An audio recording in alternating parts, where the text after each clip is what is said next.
Hello guys, magandang araw po sa inyong lahat. So ngayong araw na to mga boss, ituturo ko na sa inyo kung paano ikabit itong GPS tracker na to dito sa ating kotse Mitsubishi Lancer 4G13 ang makina ng ating kotse ngayong araw na to. So napakasimple lang ng instruction sa pag-i-install nito mga boss. Makikita ninyo. 5 wire lang naman yan. Pero actually, 4 na wire lang ang gagamitin natin dito. Okay, so napakasimple at napakadali na pag-install nito. Kaya sa mga gustong matuto, panoorin nyo lang po ang video natin na to.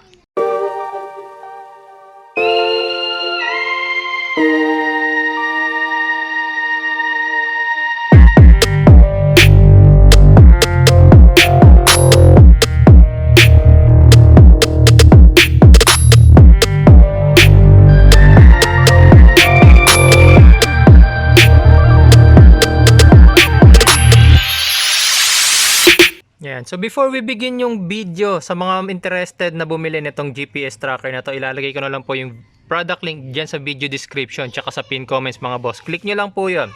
Tapos, simulan na natin. So itong GPS tracker natin, hahanapan na lang natin ito ng paglalagyan. Meron naman tong wires. Ayan. Tapos meron siyang adapter. Ako, pinaka convenient sa akin tsaka pinaka mas madali ang installation dito malapit na sa ating manibela kasi nandito ang ating ignition switch. So nandyan na rin, since sabi ko sa inyo kanina 4 na wire lang ay kakabit natin dito. Yung 4 na wire na kakailanganin natin is nandito na sa ating steering wheel assembly. So tatanggalin lang natin to para makita ninyo yung wires na kakailanganin. Ito na ngayon yung ating wiring. So para mas maging madali, ayan. Ito yung majority ng wires na galing sa ating ignition switch. Ito. Ayan. So, ang gagawin natin, para mas makita ninyo, yan, iangat natin. Yung isang wire dyan, galing sa positive terminal ng ating battery. Nakarekta yon, pero dumaan yun sa main fuse. So, ito yon. Ito yung white wire na yon. Pero, syempre, iba't ibang sasakyan, iba-iba rin yung kulay ng wire. So, para malaman ninyo kung yan nga yun, kailangan nyo lang naman gawin is strip yan. Pero ito sa akin kasi nabalatan ko na to dati dahil may nakakabit dito na anti-carnap device, pero tinanggal ko muna sa ngayon. Tapos kukuha kayo ng tester o kaya ng test light kagaya nito. Ayan. So yung other end, syempre ikakabit natin sa body ground o sa any metal part ng ating sasakyan. Hanap lang tayo rito sa bandang gilid. Ayan. Siguro to mga bolt na to, mga tornilyo na ganyan. Ayan. Hindi na masyadong kita dahil madilim. Ayan. Basta good source of ground, pwede nyo ikabit dyan.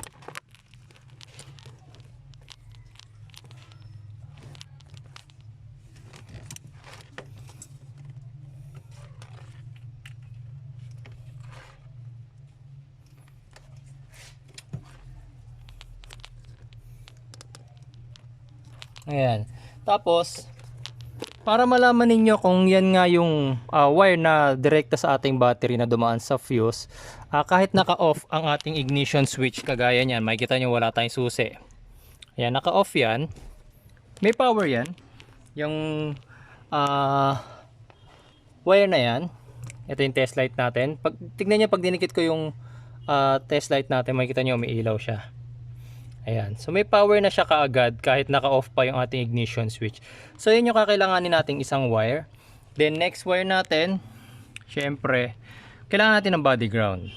Body ground. So ngayon may idea na kayo kung saan may mga body ground. Kagaya nitong pinagkabitan ko ng tester. Body ground yan. Since metal part yan, pwede kayo magdikit dito. Ito sa tornilyo na to. Okay, humanap din kayo kung ayaw nyo dyan, pwede kayo humanap ng ibang body ground dito. Basta yung mga good source of body ground, doon natin ikakabit. Okay, so kunin natin itong kanyang katandem na harness. Ito kasi yan. Yan. Yan. Ito siya. So isasaksak lang naman natin yan dito mamaya, di ba? Yan, isasaksak na lang siya dyan. Tapos all good na. Pero, ang kailangan lang naman natin ng saksakan itong red tsaka itong black, dahil yung sabi ko sa inyo yung orange hindi na natin yan ikakabit.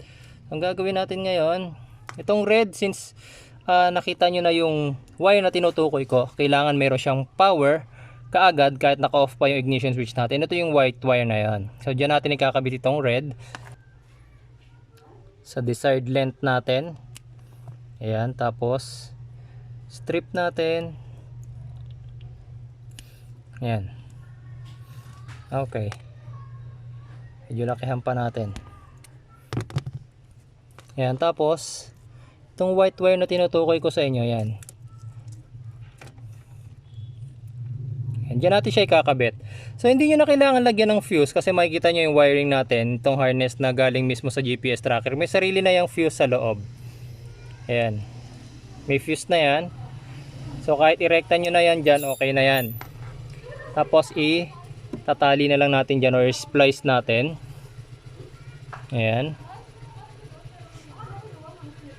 Be very careful lang guys kasi live wire ito, positive ito. So iwasan yung madikit ito sa negative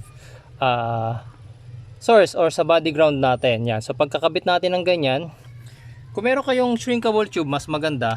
Kung wala naman, pwede naman ng electrical tape. I-secure nyo lang maigi yung kanyang insulation. Hanapan muna natin ng connection itong ground, itong black. So tulad na sabi ko sa inyo kanina, any metal part ng inyong sasakyan is good source of ground. So nakikita ko tong bracket na to or itong tornilyo na to ng ating steering assembly. So dyan na lang natin yan nagkakabit. Tatanggalin ko lang yung bolt na yan, tapos ikakabit ko yung wire kung hanggang saan dapat siya umabot. Ayan.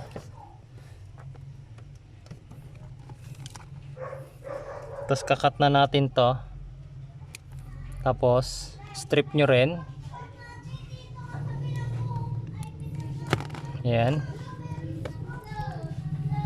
Kung meron kayong i-terminal, gamitin niyo. Pero kung wala, pwede nyo rin naman yan pulupot lang dun sa bolt. Gaya nito. Ayan. So ipupulupot lang natin to dito sa bolt.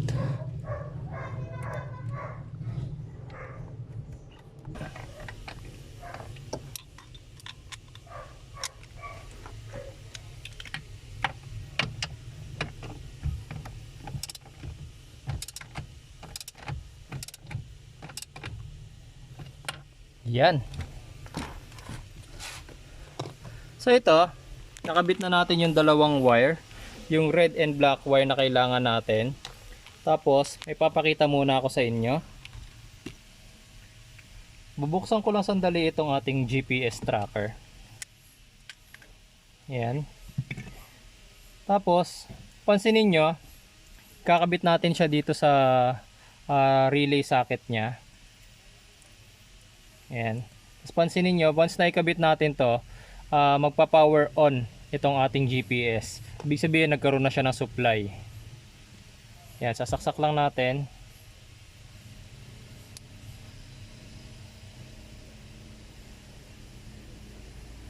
Ayan. Nakita nyo, umilaw na yung ating GPS tracker. So ibig sabihin meron na siyang power.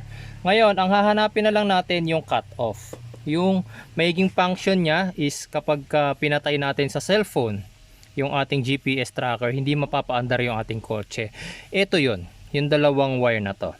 Dito sa ating ignition switch, ang hahanapin naman natin dito, kanina nahanap na natin yung main source natin, itong white wire. Ang hahanapin naman natin dito ngayon is yung ating ignition wire o yung power na nagkakaroon lang, yung wire na nagkakaroon lang ng power kapag ang ating ignition switch ay nasa ignition position. Meron tayong off, ay lock, may accessory tsaka may on. So yung wire na hanapin natin ay yung wire na magkakaroon lang ng power pag nasa on position ng ating ignition switch. So alin dito yon? Ayan, tignan natin. Gamit din ulit ang test light. Ayan, so kakabit ko muna ulit itong test light ko. Hahanapin natin yan. Ayan. So dito, bukod dun sa white wire, meron pa tayong black and yellow. Meron pa tayong black, white. Tapos meron tayong dalawang blue. Ako kasi kabisado ko na tong wiring namin. So itong dalawang blue na to is for the accessories. Yung ating ignition wire ay yung ayan. Yung wire na hinahanap natin para sa ignition is itong black na to. Ayan. Kaya yan putol kasi ginawa ko nga yung cut off noon. Makikita ninyo, since naka-off pa yung ating ignition switch, wala pang power. Itong wire na to. Sa test light, ayan na, wala pa kayo makikitang power. Ngayon, kunin ko yung susi, kakabit ko sa ignition switch. Pansinin nyo maigi, ilalagay ko muna yung susi sa accessory position. Wala siyang power. Lalagyan natin sa on position, may power na siya. Balik natin sa accessory, wala siyang power. Lagyan natin siya sa on position, meron siyang power. Tapos guys, ito kasing ignition wire na to, kapag during startup guys, yung ating mga accessory line, itong dalawang blue na to, nawawalan niya ng power. Kasi nga, mag-i-start tayo eh. So, kailangan ng starter ng full force ng battery para madali siyang mag-start. So, kapag may kaagaw siya sa kuryente, stereo, ilaw, aircon, lahat ng accessories ng ating kotse, kapag kaagaw niya yon during startup, so mahirapan yung starter natin, kulang yung kuryente. Okay, so yung mga accessories line natin, napuputulan niya ng kuryente during startup. Pag tinitrigger natin itong ignition switch sa start position. Para mas maintindihan ninyo, start natin yung ating makina. Pansinin nyo itong ating test light. Didikit ko siya dito sa black and white wire na to. Ayan, nasa on position ngayon yung ating ignition switch. So kapag tinrigger ko yung starter, hindi to nawawala ng kuryente guys. Ayan o, nakita nyo? Kaya sinasabi ko sa inyo, ayan, in-off ko muna yung makina. Kahit na mag-start tayo, hindi siya nawawala ng power kasi nga ignition wire ito. Itong wire na to is papunta sa ating distributor. So yung distributor sa ignition coil, siya magsusupply ng kuryente. So during startup, kung pati yung ignition coil ay mawawala ng kuryente, syempre hindi mag-start yung ating makina. Kaya dito, siya lang yung meron ding power during startup position. Yan, so itong dalawang wire, hindi ko na ipapakita sa inyo. O gusto nyo rin makita, sige, papakita ko rin sa inyo. Yan, blue wire, binalatan ko na rin. Makikita nyo, since nasa on position, nasa on position yung ating ignition key. Pag nag-start ako, mawawala niya ng kuryente. Ayan o, nawawalan siya ng kuryente during startup. Isa pa. Ayan. Yan yung accessory natin. Okay, so literally talaga nawawalan niya ng kuryente during startup. Pero ignition wire natin, yan yung hindi nawawalan. Okay, so since alam na natin ngayon kung nasan yung ating ignition wire, paghihiwalayin natin yan ngayon. Yan yung paghihiwalayin natin. Pansinin nyo rin guys ha, meron pa ako isang papakita sa inyo. Start ko yung makina. Malalaman nyo rin na yan yung para sa cut off ng ating sasakyan. Ayan. Pansinin nyo, pag pinaghiwalay ko tong wire na to, mamamatay yung ating makina. Ayan. Siya yung cut off natin. So yun yung wire na kakailanganin natin. At dito natin yan ikakabit. Sa ating GPS tracker, yung green, tsaka yung ating blue wire. So itong green na to, ito yung galing sa ignition switch. Diyan natin yan ikakabit. Tapos yung isang wire na pinagputulan, diyan natin ikakabit sa blue. Papunta naman to sa ating ignition coil. Ayan, so balatan lang natin yan. Splice natin dito. Ayan. Kaya maganda rin sana meron kayong soldering iron. Ayan, pero mamaya ko na yan hihinangin. Papakita ko muna sa inyo yung wiring. Tsaka yung paghihinang, yung pag-secure ng wires is obligation nyo na yon as your owner, kasi kayo naman ang may-ari ng sasakyan na yan. Ayan. Basta sa akin, ina-advise ko maganda yan nakahinang para hindi yan natatanggal. Ayan. Ayan. So as of now, babalutin ko muna yan ng electrical tape. Tapos, since tapos na tayo sa connection, ang kailangan na lang natin dyan gawin, syempre, takpan itong ating GPS tracker.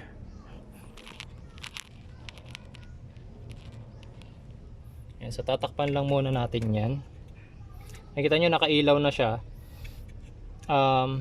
kahit hindi pa kahit hindi pa nakakonekta yung ating wire ulit, kasi may sariling battery rin ito, kaya hindi yan ganun kalakas kumain ng kuryente. Meron yan sariling battery. So yan, saksak na natin siya. Isaksak na natin.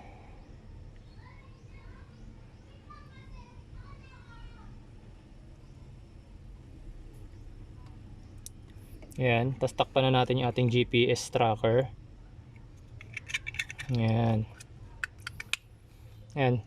Tapos, para masubukan nyo na lang muna kung okay yung inyong connection. As of now, naka default position yung ating GPS tracker. So, dapat mag-i-start yung ating kotse. Start lang natin. Yan. Makita ninyo, nag-i-start yung ating kotse. Pag tinanggal ko tong GPS device natin, mamamatay yan. Ayan, so ibig sabihin okay yung ating installation. Kabit nyo yan. Tapos indication, yung pagtatanggal ko ng GPS tracker dun sa relay socket, indication na okay yung ating installation. Tapos ngayon sa cellphone nyo na siya kokontrolin. So i-organize nyo na lang yung wire, i-cable tie, tapos i-secure yung mga connections, yung mga joints, hinangin nyo, tapos balutin nyo ng shrinkable tube or ng electrical tape. Tapos okay na, good to go na kayo. Kung gusto niyo malaman yung full feature nitong ating GPS tracker na to, ayan. So gagawa ko ng video, panoorin niyo yung video na yan. Ilalagay ko na lang po yung link nung video nung full feature nitong GPS tracker, ayan, sa video natin ayan. Tsaka sa video description, tsaka do sa pin comments mga boss. Napakasimple, di ba? 4 na wire lang ang pag-i-install nitong GPS tracker natin. Maraming salamat sa inyo mga boss. And kita-kita tayo sa susunod pa nating mga video.